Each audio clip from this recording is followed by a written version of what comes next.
Welcome to the Consumer Rundown podcast, your destination for the people, companies, and trends transforming today's consumer market. We are your hosts. I'm Penny. And I'm Dimitri. Today, we're talking to Cessna Mac, a principal at Amberstone Ventures. Amberstone is a venture capital firm that invests in early-stage consumer brands with high growth potential. In this episode, Cessna will talk about the trends she's seeing in the consumer brand space, how she evaluates investment opportunities, and her advice for entrepreneurs who are looking to raise capital. Cessna, welcome to the Consumer Rundown podcast. It's great to meet you. Thanks for being on. Likewise. Thanks for having me. To start it off, can you give us an introduction? Sometimes it does help to start from the beginning because it's a bit windy, but I'm a principal at Amberstone. I'm originally from Arlington, Texas. Went to school on the East Coast and moved over to the West Coast to do Teach for America before moving back to the East Coast to do consulting at Parthenon Business School in Philly, a growth equity firm down in LA, and joined Amberstone in 2021. That's definitely an unusual pathway to venture capital, to go from teaching to consulting to venture. Was venture always the goal? I actually had never heard of venture capital, especially growing up. For me, the venture path came a lot later in life. My parents are refugees from the Vietnam War, and we owned a convenience store growing up. I never thought about my parents as entrepreneurs, but they absolutely were when they opened up their convenience store. And I spent half of my life at that store and the other half of it in school, where teachers were really my family and really helped to build me up. A lot of my trajectory in life, I think, has been driven by a North Star of just wanting to do some net positive good in this world. So actually, most of my background had been in education, social impact, child advocacy, which is what drove me to join Teach for America after college. And I really loved my students and my families, but didn't really understand how a lot of organizations were really driving decisions, both on the nonprofit side, but also for the for-profit side, which then drove me to management consulting and actually brought me back to my love of consumer. There are a number of incredible brands that line the shelves of convenience stores. So I was absolutely like a hot Cheetos soda cavity-filled kid, but I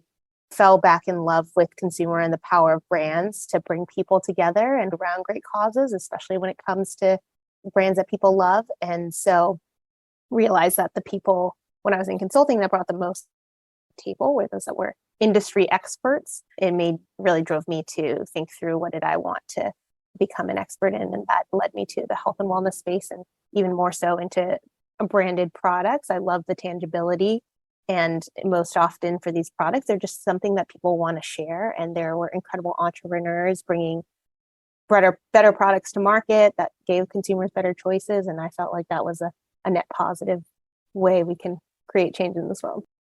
That's a great story. You mentioned there were skills that you developed as a teacher, as a consultant, that has helped you in venture capital. Can you talk more about that?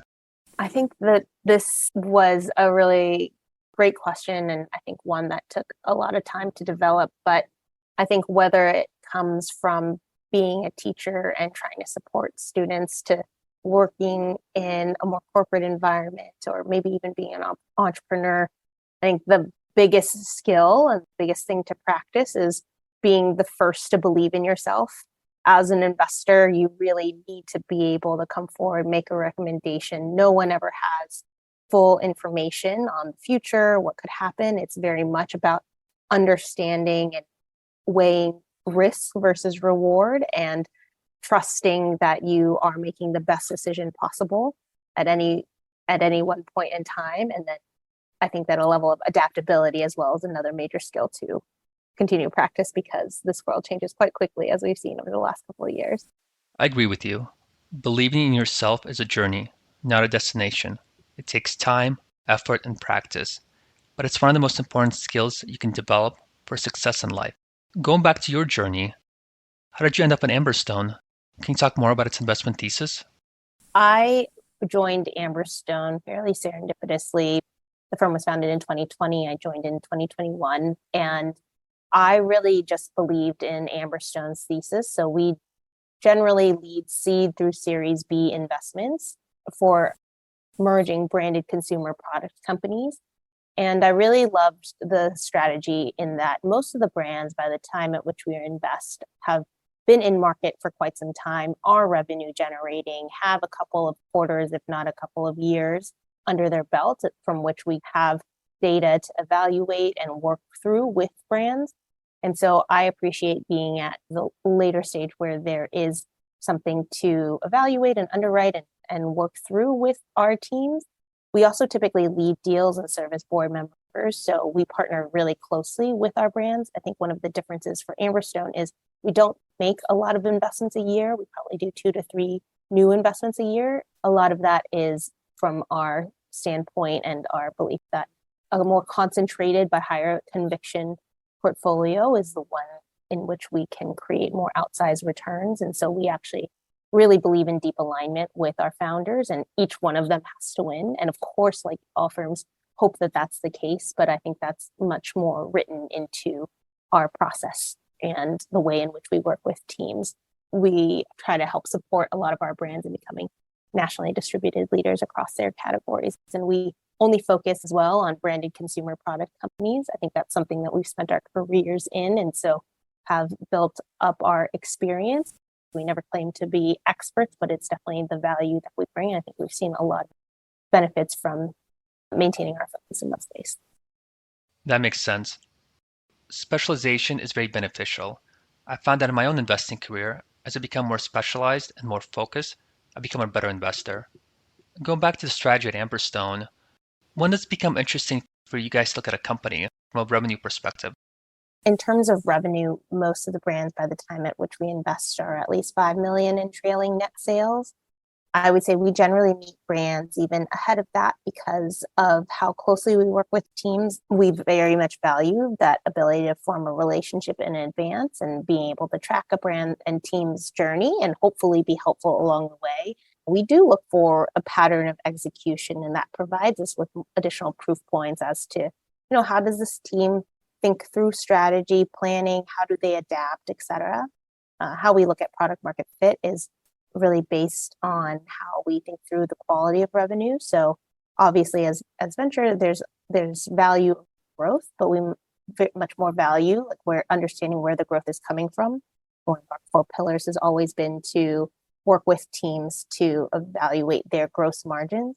I think ventures has sometimes valued growth at all costs rather than necessarily building true businesses. And for someone having come from an immigrant background where like cash is king, I think that it's something that I really value working with founders with, understanding where the dollars are going for growth and do you have the right business model to scale in what eventually will become a more profitable way. I think that focusing on gross margins from the start, that's been our approach on how to understand capital efficiency in a longer term view is increasingly important. And I'm really glad to see that happening a lot more in the industry as well. I also think it's a positive for the industry that there's more focus on profitability. But I want to dig deeper into your approach to company evaluation. At a high level, to what extent are you focused on the quantitative versus qualitative data points? We are pretty focused on historical performance. So at a first pass, almost generally, the easiest way for us to kind of get to the next steps with founders is understanding that performance. So it's very much quantitative driven in terms of what does the growth look like? Where are their margins today? How capital efficient have they been? And then outside of that, we do look at team and brand. And ultimately, we partner very closely with our team. So there is just a level of alignment we need to believe in with the founders. We are minority investors. Our goal is to back the founders and management teams through to either their next growth equity round or to exit. I think some of our strongest founders are the ones that are really proactive in finding advisorship outside of us and really proactive in testing the market. While it's a little more qualitative in understanding, it's definitely something that we have looked at more closely in terms of working styles. Obviously, the no ego and open to feedback element that we look for. We really need to be aligned on what are the brand core pillars, and then how does that factor into the strategy behind growth? These are all great points. Shifting topics, I want to talk about the current funding environment. My observation is that it's difficult for good brand founders to raise money without a celebrity or creator backer. As a venture capitalist and a close observer of the industry, I'm seeing firsthand how much easier it is for startups to raise money when they have a celebrity or creator associated with them. I worry that this trend is crowding out good founders who don't have the same connections. What's your perspective? Such a great question. And there's a conference in our industry called Expo West. And I think one of the major themes I saw was just the rise of celebrity backed brands. I think that the influencer ecosystem is getting so much larger that you just can't ignore it. Having come from more of a mom and pop type background, sometimes it makes me a little sad to think that there are incredible products and founders, but who don't necessarily have that ecosystem or that network behind them that are working really hard to bring products and their brand to market. But at the same time, you can't underscore the fact that these influencers themselves are entrepreneurs and building brands as well. So ultimately, I think that we're just going to continue to see the rise in them. And as an investor in consumer, I'm watching it closely. Like, what role do influencer celebrity backers come into play for a brand that doesn't have that already associated with them? Ultimately, I think that we'll continue to see more of it. And for brands that don't have one yet, it's understanding if and when to bring them on and how authentic that partnership is, because ultimately consumers can still see that too. And the highest quality brands are the ones that can bring that brand authenticity to life. Let's return to the topic of founder evaluation. When evaluating founders, what's a red flag for you? One thing that I'm listening for, how do they communicate the good and the bad? Because ultimately, as partners, we want to hear the bad as well, because teams brought us on to help them, to support them through challenges. And so I think, especially in fundraising, it's really easy to just want to share the good. But like, without a doubt, like, every company has bad. It's just what happens. There are going to be ups and downs. I kind of listen for how they're sharing the challenges that they've had, how they've addressed them. And if they struggle to do that, that's a red flag. I read a study that found that 65% of startups fail due to conflict among co-founders. As investors, we tend to over-index towards quantitative data points, but it's just as important to understand the team dynamics between the founders during diligence. Shifting gears, what do you believe is the primary role of a venture capitalist? Is it simply providing capital, or do you see it as much more? I think our primary responsibility to our teams is making sure that they are equipped to see around corners, like financial and capital planning moving forward. A lot of it is general strategic planning on go-to-market strategy and how are we keeping that in line with where the market is today, what we're seeing. But I ask myself this all the time, because as an investor and not having operated before, I had questioned whether I could bring enough value to teams if I didn't live with them through the trenches. And ultimately, I came to the conclusion and came across enough examples where I think there is room to be a great investor without necessarily, and great partner to teams without necessarily having been an operator. But it's something like I'm constantly seeking feedback from our teams. How do you be as valuable to the teams without getting in the way? I imagine it's a very common question that investors ask themselves and the founders that they work with. What's the feedback they've been getting?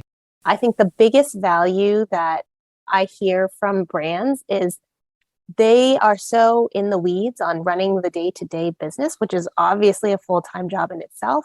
A lot of our responsibility is like making sure they have a pulse on the market. What are we hearing from other teams? Where strategics are thinking? What other trends are going on? Also, just like the level of connections that we can bring at the right times. We support them a lot in bringing on advisors or new team members, thinking through our networks as well to connect them with the right people.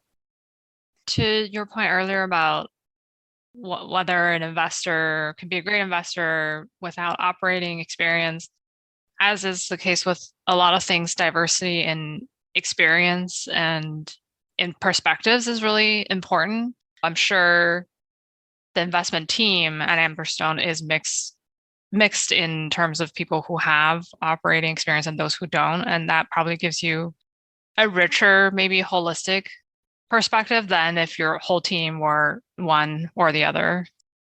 A lot of my team has a mix of having stayed mostly on the investing side or have had operating experience as well. And I do think that provides a more holistic view. And from that standpoint, hopefully can bring a more full picture and in the long-term view as well.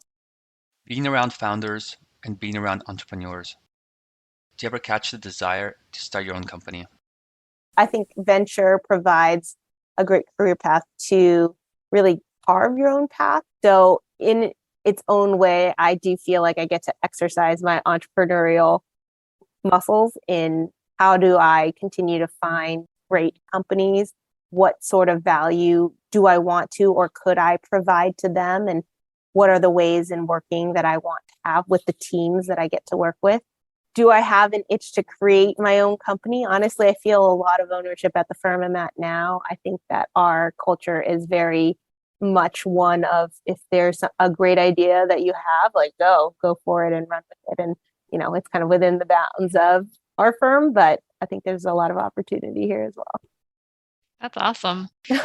If you were to create a company or startup in a sector or a theme within consumer, what would that be? Oh man, I think I'm surprising myself with my answer, but honestly, it would be some sort of automation software for inventory planning and sales forecasting. And I think that is one of the major challenges in the space. And just how do you make that real time, but keep it flexible and adaptable to emerging brands? I'm noticing that there's a growing trend of software infrastructure being developed specifically for consumer brands, especially early stage ones focused on financial and marketing automation. One example of this is Confido, which focuses on financial automation and was a YC company a couple of years ago. I'm also seeing venture-focused firms diversifying their investment philosophy from CPG branded products to a combination of branded products and technology. As an investor in the space who focuses on branded products, I'm interested to see how this plays out. What's your perspective on this? I've seen a lot of originally consumer product focused firms diversify into investing in tech-enabled services. And I actually think that's an amazing opportunity. I think there's a lot of room for growth. I'm seeing a lot more entrepreneurs in the space, and I'm excited about it. For Amberstone, we have intentionally decided to focus only on branded consumer space because ultimately, if a lot of firms are investing outside of that, then that gives us more opportunity. Our focus really helps us to build that muscle, that proof point, that network to be the leader in investing into the branded consumer space. So I do think that there's a lot of opportunity still here. So we're really excited to be continuing on this path. Do you think that if more firms continue to diversify their investments from pure play brand investing to a combination of brand investing and technology, there will be a lack of capital for new consumer brands? We're already seeing that bifurcation for brands and finding access to capital at the earliest stages. Frankly, consumer is just a capital intensive type of business. There's a lot that brands need and founders need to invest in upfront working capital. And so I think actually there are a lot of alternative financing solutions that are being brought to market to bridge that gap. But I do think that enforces a lot of discipline to test early, like start small, grow in a way where you're being very disciplined about where your dollars are going before you receive a larger lump sum of capital to then dedicate towards growth. One of the major pitfalls for a lot of CPG branded founders that they grow too fast too soon, or they say yes to too many points of distribution before they're actually set up to grow in those channels. I think we're getting to our last question here, which is something we ask everybody. What philosophical or business principles drive you? The guiding light is you have to believe in yourself first. You have to understand what decision you're making and why are you making that decision at every turn and corner. And the more you have conviction in that, the more resilient you can be when someone doesn't think that that's the right approach, or the more adaptive you can be. You should be listening to outside perspective or how you should be incorporating that out.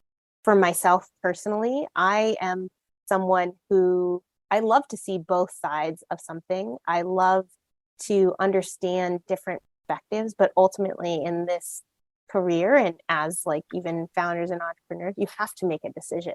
And that decision hopefully is going to help you progress. So there's going to be times when you have to force yourself to say yes or no. And for me, that's been the greatest learning and practice over the last many years. That's really insightful. Thanks for sharing. Thank you so much for joining us today and sharing your thoughts and wisdom. This concludes our episode with Cessna Mac from Amberstone Ventures. Thank you all for listening. Please subscribe for more episodes of the Consumer Rundown podcast and visit us at consumerrundown.com. See you next time.